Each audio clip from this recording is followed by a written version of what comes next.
வணக்கம். அது செய்யலை இது செய்யலை, வந்த கொஞ்ச நாளில் என்ன செஞ்சிட முடியும்? ஏற்கனவே கஜானா காலி, எல்லாத்தையும் தொடச்சிட்டு போயிட்டாங்க. ரெண்டாவது கடன் வேறு கோடிக்கணக்கில் வாங்கி வச்சுட்டு போயிருக்காங்க. சரி, நான் கேட்குறேன், அந்த கடனெல்லாம் எதுக்கு வாங்குறீங்க? மக்களுக்கு என்ன செஞ்சீங்க?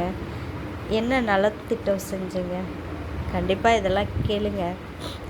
அதை விட்டுட்டு இங்கே ஒரு மாதத்துக்குள்ளே விஜய் அண்ணா அது செய்யலை இது செய்யலை அப்படின்னு சொன்னால், விஜய் அண்ணா மேலே நீங்கள் அப்படி என்ன தான் குறை கண்டீங்க? அவரோட எவ்வளோ ஒரு சம்பளத்தை விட்டுட்டு நமக்காக மக்களுக்காக மக்களை காப்பாற்றணும், இனி மக்களை விட்டுட்டா இவங்க காப்பாற்ற மாட்டாங்க, தமிழ்நாடு சீரழிஞ்சு போயிடும் அப்படிங்கிறதுக்காக நமக்காக வந்திருக்காங்க. கொஞ்சம் யோசிங்க.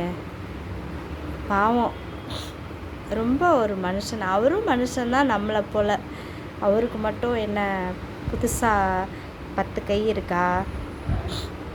இல்லை புதுசாக கடவுள் எதுவும் வரம் கொடுத்துருக்காரா?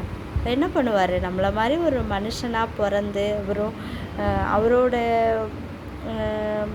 என்ன சொல்கிறது, அவர் அவரோட உழைப்பால் புத்திசாலித்தனத்தால் முன்னேறி இருக்கார். அதை விட்டுட்டு அதை யோசிக்காமல் எல்லாத்துக்கும் அவர் மேலேயே பழி போடுறீங்க. வீட்டில் என்ன நடந்தாலும் வீட்டுக்குள்ளே நடக்கிறதுக்கு நாம் தானே பொறுப்பாக முடியும். நமக்கும் புத்தி இருக்குதுல்ல, நமக்கும் அறிவு இருக்குது. நம்மளும் அவர் மாதிரி தான் 10 மாதம்தான் நம்மளும் சுமந்து பெற்றாங்க. யோசிங்க. அதெல்லாம் விட்டுட்டு எல்லாத்துக்கும் விஜய்னா அங்கே வரல இங்கே வரல, அதை செய்யலை இதை செய்யலை, தயவுசெய்து அப்படி யோசிக்காதீங்க. நம்ம குடும்பத்தை காப்பாற்றுறதுக்கு நமக்கும் பங்கு இருக்குது. எல்லாத்துக்கும் விஜய் அண்ணா வர முடியாது.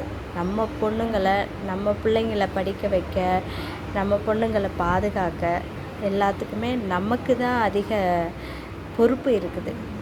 நம்ம பொறுப்பை உணர்ந்து நம்ம அரசாங்கத்துக்கு நம்மளால் என்ன செய்ய முடியுமோ அதை செய்வோம். நம்மளாலையும் அரசாங்கத்துக்கு ஏதாவது செய்யணும். நம்மளால் ஒன்றும் செய்ய முடியல அப்படின்னாலும் ஒரு கெட்ட பேர் எடுத்து கொடுக்காம நம்ம பிள்ளைங்களை நம்மளே பாதுகாத்து நல்லபடி சமுதாயத்துக்கு என்ன சின்ன விஷயம் என்ன செஞ்சால் நம்மளால் அந்த சமுதாயத்துக்கு நல்ல பேர் கிடைக்கும் அப்படிங்கிறத யோசிக்கலாம். தயவுசெய்து எல்லாத்துக்கும் அண்ணன் மேலேயே பழி போடாதீங்க. நன்றி.